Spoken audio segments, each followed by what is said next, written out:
Perkenalkan, kami dari kelompok 8 akan mempresentasikan tentang audit internal berbasis risiko.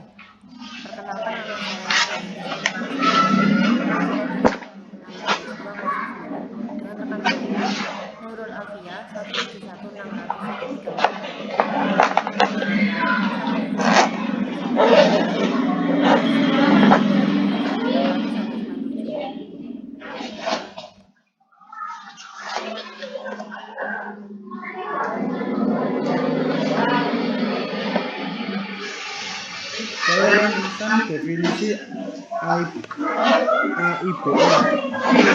IIA mendefinisikan AIBR adalah metodologi yang mengaktifkan kegiatan audit internal dengan kerangka pengelolaan risiko secara menyeluruh dan organisasi tersebut. Keuntungan dan keunggulan AIBR. Yang pertama, manajemen telah mengidentifikasi menilai dan menganggap risiko-risiko di atas dan di bawah risk appetite. Kedua, tanggapan terhadap risiko yang sudah aktif tetapi tidak berlebihan dalam mengelola risiko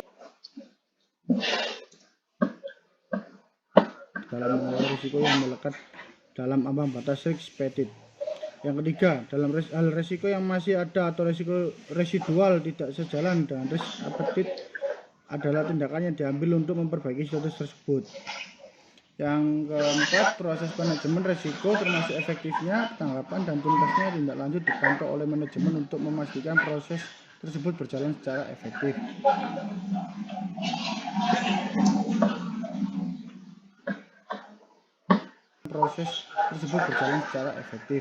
Yang kelima, risiko, tanggapan, dan tindak lanjutnya dikelompokkan dan dilaporkan dengan tepat. Saya menjelaskan implementasi AIBR. Yang pertama, menilai risk maturity tentang bagaimana dewan dan manajemen menilai, mengelola, dan memantau risiko. Yang kedua, untuk memberikan asuransi dalam kerangka manajemen risiko, termasuk pencegahan atau mitigasi suatu risiko tertentu atau sekelompok risiko.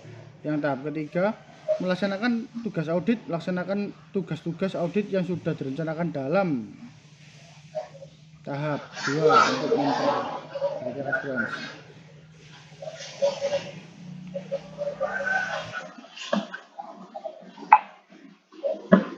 Ada karakter risiko bisnis dibagi menjadi 3. Yang pertama, hubungan antara risiko dengan jenis dan jenis bisnis, perbankan, kebun, dan seterusnya, atau jenis produk, rokok, obat-obatan, makanan.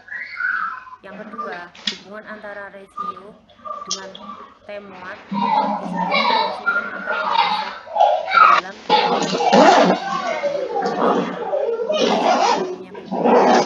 Yang ketiga, keterkaitan antara risiko dengan tujuan perusahaan yang diucapkan pemiliknya dan ekspektasi pemantau kepentingan. Jenis-jenis risiko bisnis dibagi menjadi 10. Yang pertama, strategis, franchise risk. Yang kedua, legal, compliance risk. Yang ketiga, financial reporting risk. Yang keempat, staffing organization risk. Yang kelima, regulatory risk.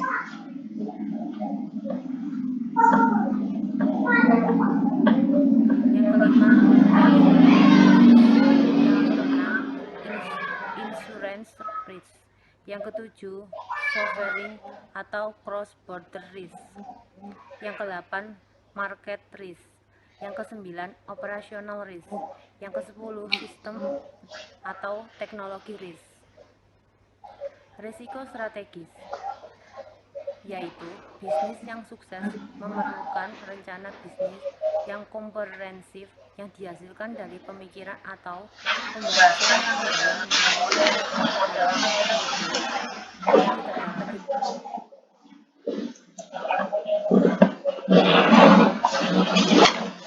Perencanaan yang terbaik sekalipun kadang-kadang menjadi asing dalam waktu yang singkat dan tidak terduga. Hal ini mungkin disebabkan karena perubahan teknologi, masuknya asing baru yang sangat kuat ke pasar, pergeseran dalam permintaan, atau preferensi pelanggan, menjolaknya harga bahan baku secara luar biasa, atau sejumlah perubahan lainnya berskala besar. Terima kasih.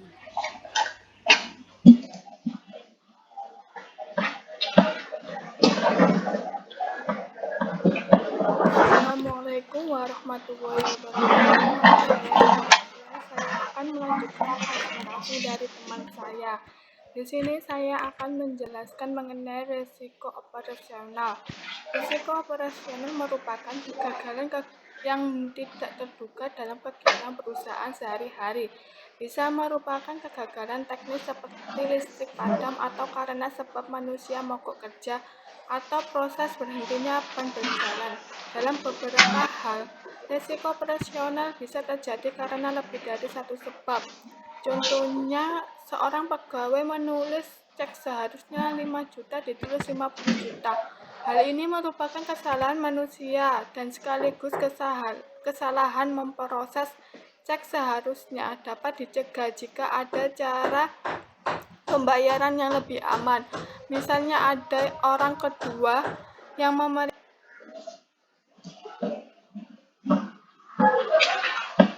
memeriksa cek yang telah disiapkan atau menggunakan sistem elektronik yang memberitahu jika pembayaran terlalu besar.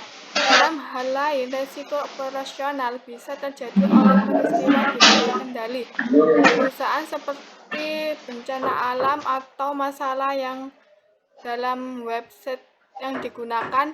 Apapun yang menghalangi atau menghambat operasi bisnis merupakan risiko operasional. Risiko keuangan. Kebanyakan kategori risiko mempunyai dampak keuangan dalam pengertian biaya tambahan atau kehilangan pendapatan. Namun kategori risiko keuangan ini secara spesifik berhubungan dengan uang yang masuk dan keluar perusahaan dan kemungkinan kerugian keuangan secara mendadak. Contohnya, sebagian yang sangat besar dari pendapatan berasal dari satu pelanggan besar yang lazimnya diberi kredit 60 hari.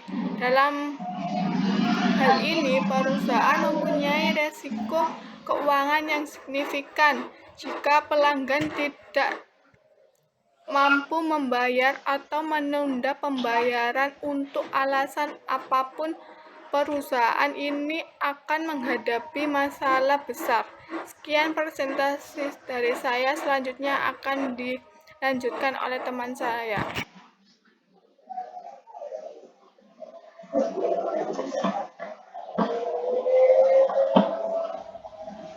Sekian dari presentasi kami, kurang lebihnya kami mohon maaf. Wassalamualaikum